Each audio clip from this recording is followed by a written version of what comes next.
"Zabriel!" roared a voice, but that was not one of my brothers coming to my aid. I stumbled to my feet to see the massive form of Moorcock bearing down on me, his enormous, pale-bladed axe clutched in both hands. "I owe you a strike!" the commander of the Dolorous Guard bellowed, almost jovially. Bors flew at him from his left, his power fist drawn back to lay the traitor out, but Moorcock was too quick. The haft of his axe lashed out and caught Bors on his helmet's faceplate, spinning him to the ground, and by the time my brother had regained his feet, one of Moorcock's warriors had fallen on him from behind with a power knife, and Bors was fully occupied with trying to save his own life. I dropped my empty bolt pistol and drew my spear, hoping to at least injure him before he closed with me, but the giant's size belied his speed, and the butt of that damned axe knocked the weapon from my hand before I could fire. I swung my chainsword, but Moorcock was wearing his helmet this time, and in truth I do not know what I hoped to achieve, given that the last time I decapitated him, he simply picked his head back up again. The teeth threw up sparks as they grated against his armor, but in a moment he had brought the haft of his axe down on my arm with such force that I felt both ceramite and the bone within snap, and the chainsword dropped from my grasp. His next blow was a punch that hammered into the cracked armor over my ribs, and even my enhanced pain threshold was momentarily overloaded. I stumbled backwards and fell, and he raised his axe high. "I owe you a strike," he growled, strange harmonies emanating from behind his helmet's faceplate, and swung. The pale-bladed axe descended like death, too fast for me to roll clumsily aside from.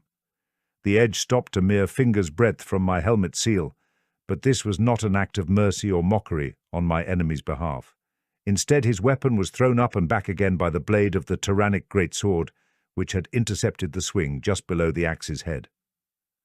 "I owe him a strike," Moorcock roared at my saviour. "This is a matter of honour. You think we conquered the galaxy with honour? You children are all the same." Gallad snorted and attacked. The Cenobite's cataphracti armour made him a match for Moorcock in size, and apparently in strength as well. Their weapons clashed together, but the commander of the Dolorous Guard was unable to throw Gallad away from him, despite his straining. Instead, each warrior took a backward step, then swung again. Moorcock was blisteringly quick, and his axe spun through the air faster than should have been possible, but Gallad was his equal, calmly parrying and deflecting, as though he knew what strikes were coming even before Moorcock did. Destroyers fought and bled in the crucible of brutal, close-in killing, with no quarter asked or given, so I was no stranger to the cut and thrust of combat. Seeing Gallad at work, however, took me back to when I was a raw recruit, watching my instructors handle their weapons, with what seemed at the time to be godlike speed and skill. But I had no time to gape. I lunged for my dropped pistol, raised it, and opened fire.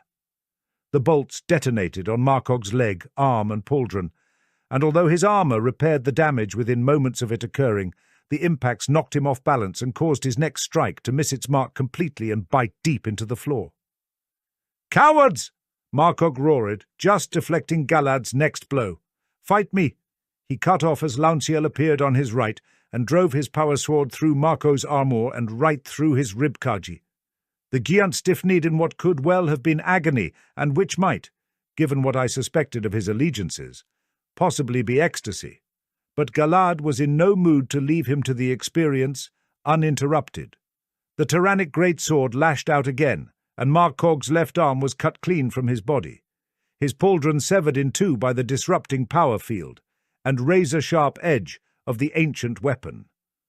Lanciel withdrew his own sword and stepped back from Moorcock's clumsy, unbalanced counterstrike.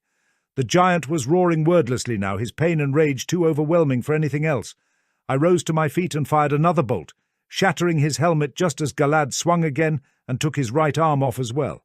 That changed things. The haft of the axe was still clutched in his hand, but Moorcock's unnatural resilience vanished now that hand was no longer attached to his body. He staggered, and blood began to drip thickly from his shoulders. It started to clot almost immediately, since he was still a space marine with our enhanced biology and healing abilities, but it appeared that it was the weapon itself which had granted him the ability to survive decapitation rather than any innate ability of his own. "No!" he bellowed thickly, and took a step towards Galad.